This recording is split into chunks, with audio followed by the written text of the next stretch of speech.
सारे संसार में किसी भी आश्रम में नियम होते हैं।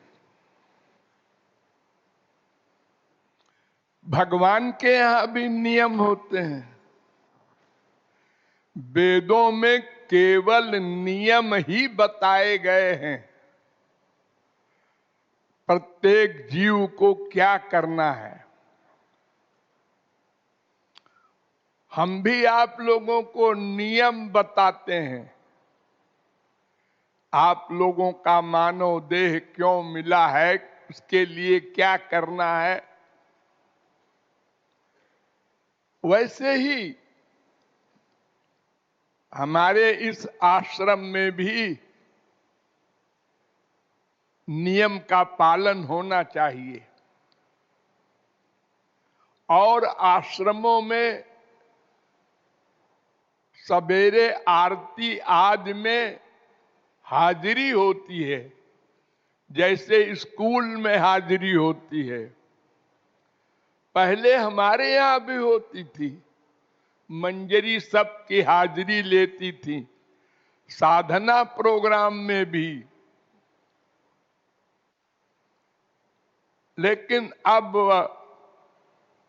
हमने इस नियम को नहीं रखा,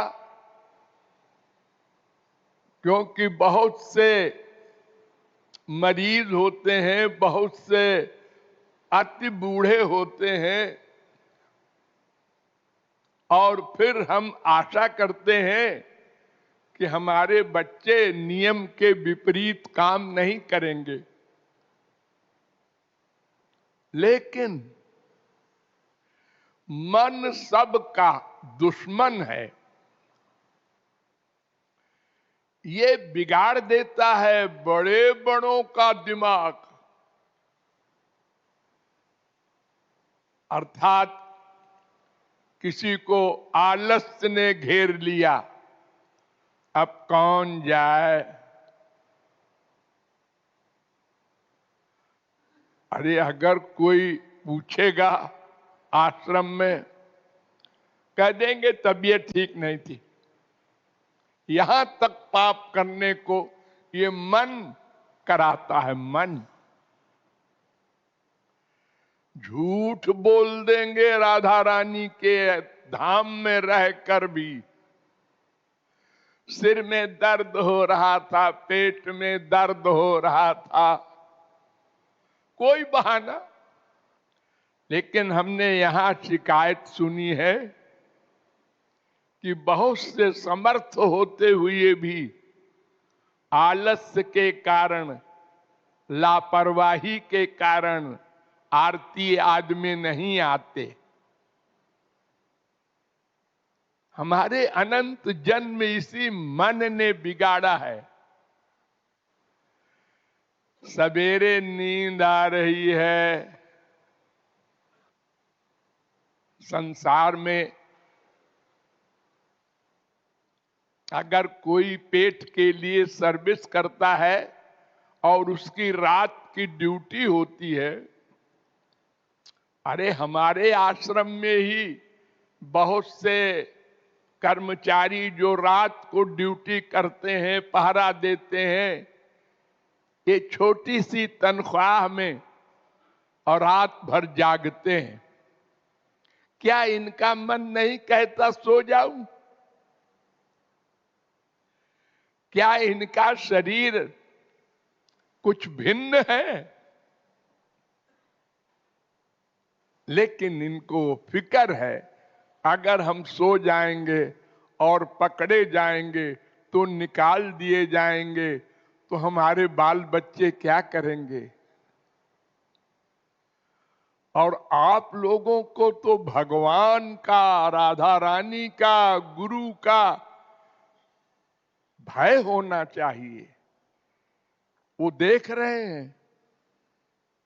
आप तो तत्व ज्ञान सुन चुके हैं 1000 बार कि एक तो हमारे श्याम सुंदर ही, राधा रानी ही हृदय में बैठे हैं, और शायद गुरु जी भी देखते हो। और उन्हीं की कृपा प्राप्त करना है। अरे अनंत जन्म सोए हैं और फिर रात भर सोने को यहां मिलता ही है। किसी को रात की ड्यूटी नहीं दी जाती। कुछ 4-6 आदमी को छोड़ दो जो बेचारे अशक्त हैं। यद्यपि आश्रम में हमसे सीनियर कोई नहीं है और हम डेली 12:30 बजे रात को उठते हैं और वॉकिंग करते हैं।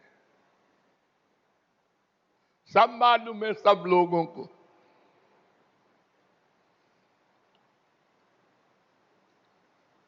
अरे हमारे ऊपर तो किसी का शासन नहीं है, ना हमारे कोई बाप है, न माँ है, न गुरु जी है। हम तो दिन रात सोते रहे।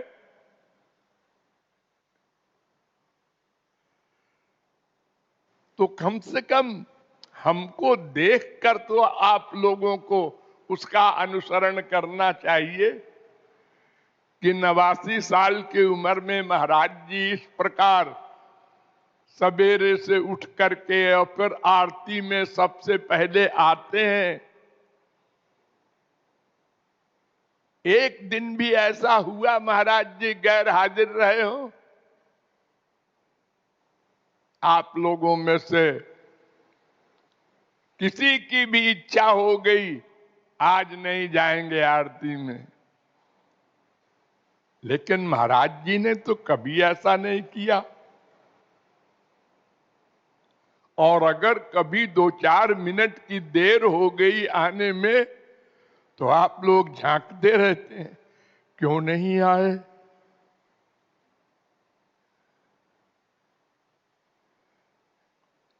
तो संक्षेप में मुझे इतना ही कहना है, उसको चाहे आदेश समझ लो,